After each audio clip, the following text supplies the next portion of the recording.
Hey everyone, it's Jenna Melanson from Canadian Beats Media. Today I'm joined by Dan Cleary from the Edmonton-based heavy metal band Striker for our latest segment of Zoomies. Welcome, Dan. Thanks for having me. My pleasure. So, first off, care to introduce Striker a bit more in depth for our listeners? Sure. Striker, we're a heavy metal band from Edmonton, Alberta, Canada, like you said.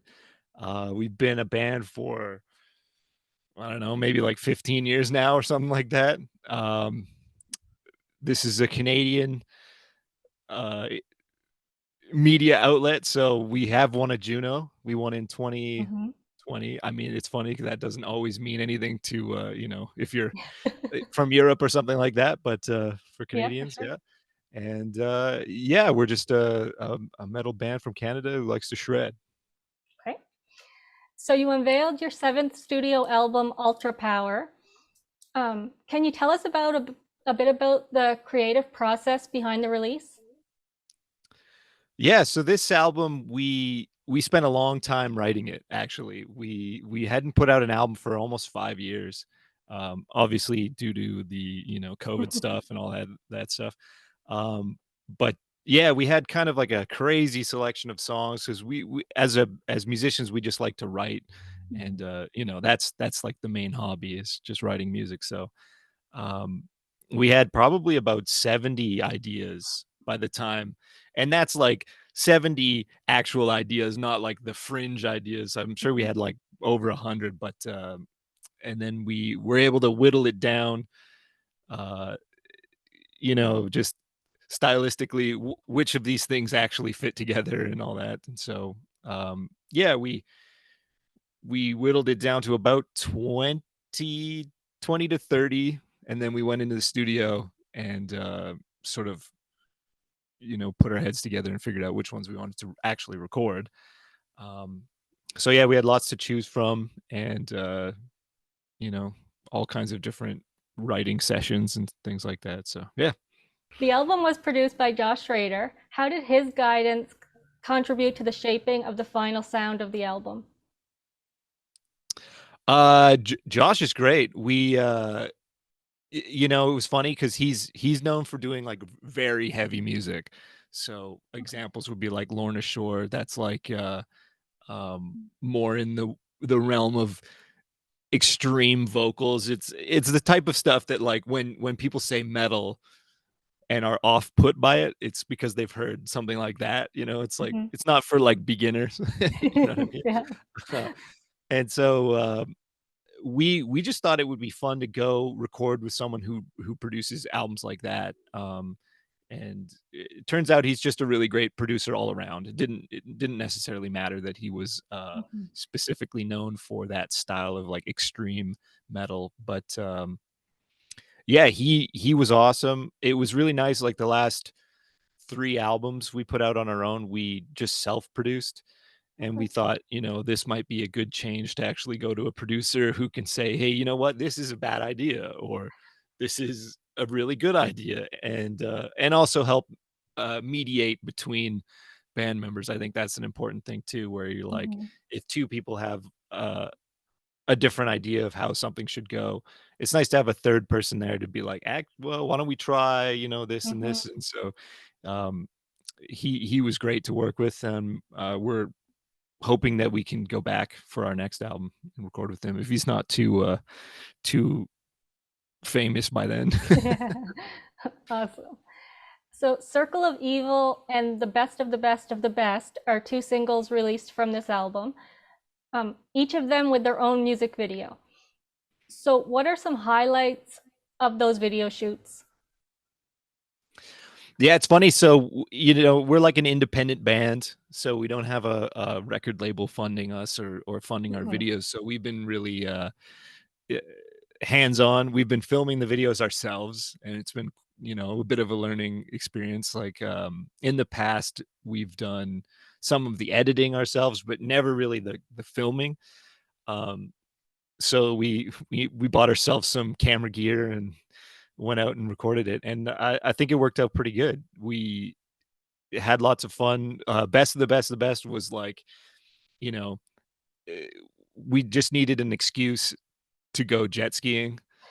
So we're just like, oh, let's just do that in the video, right? Like we may as well, if we're doing the video, we may as well have fun doing it. So yeah, we went jet skiing for that one, and then the red car, the Fiero that's in it, is actually our guitar player's mom's like hobby car. Okay. It just happens to be perfect for the vibe, but yeah. And then Circle of Evil we filmed at the the lobby.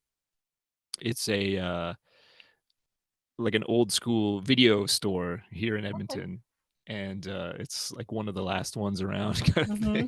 And they specialize in sort of like B-movie horror stuff and that kind of thing. Okay. So and then Kevin, the owner, they actually made a movie called The Last Movie Store, and it's been circulating through like the festival circuit right now, and we got a Oh, chance to see it premiered here in Edmonton, and it was really funny. So keep an eye out for that too. awesome, for sure. So, as you mentioned before, you had a Juno award-winning album, Play to Win. Um, how do you feel the band has evolved musically and creatively between those two releases? I think the band's just gotten more ridiculous, maybe. It's like we we're we're really not holding on to too many like um ideas from the past. We're just doing Okay. whatever we feel like. I mean, like that's sort of how we've always been. And I think sometimes people get, we've put out, this is our seventh album, so Hmm. there's always people who are like, well, I really like the early stuff, or there's certain albums people like because they're slightly different. And I think a lot of that comes down to just our what we were listening to at the time when we were Hmm. writing the music. So like for example, the new album, we were listening to a lot of like Toto and Journey and things Okay. like that. So like more of like the like 80s sort of pop rock and Yeah. stuff like that. So and I mean that comes through in our album, and Hmm. it's funny to see people's comments being like this is too poppy, and it's just like it's just what we were listening to at the time, right? It's like we were having a good time. Yeah, for I sure. guess. So now that the now that the album is released, do you have any plans for touring to promote? Yeah, we so 2023 was like maybe the least amount of touring we've done in a long time. I think we only played like 2 shows or something. Usually we're, you know, between like 60 to 100 shows in a year usually.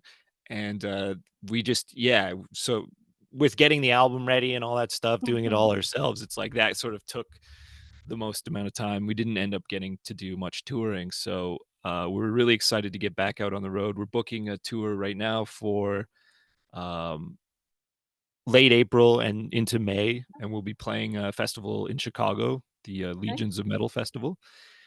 And then later in the year, we'll be going back into the States for Prague Power in Atlanta. And so we'll be booking a tour around that too. And then we're hoping to hit Europe later in the year too. So we'll see. Awesome. Okay, so the next 5 questions are just for fun. If you could Sweet. only listen to one song for the rest of your life, what would it be? Oh, geez, that's a hard one. One song, maybe like Creeping Death by Metallica. Okay. What's the weirdest food combination you've ever tried that surprisingly tasted good? Peanut butter on a burger. Okay. I Yeah. think that's the one. Yeah. Yeah. If you could work with one fellow Canadian band or artist, who would you choose? Oh, first thing that comes to mind, Ian Thornley from Big Wreck. I For think that'd be sure. really cool. He's a wicked guitar player, and I think it's like Hmm. deep down, I know there's a dude who wants to play like 80s shred. Okay. If you could magically change one thing about winter, what would it be? It wasn't cold. Yeah, I agree. And last but not least, what's your favorite warm drink on a winter day? It's got to be just black coffee, I think. Yeah. Okay. Or maybe with some Baileys. So Bailey's, there you go. Thanks for joining me for Zoomies, and congratulations on the new album. Thank you very much.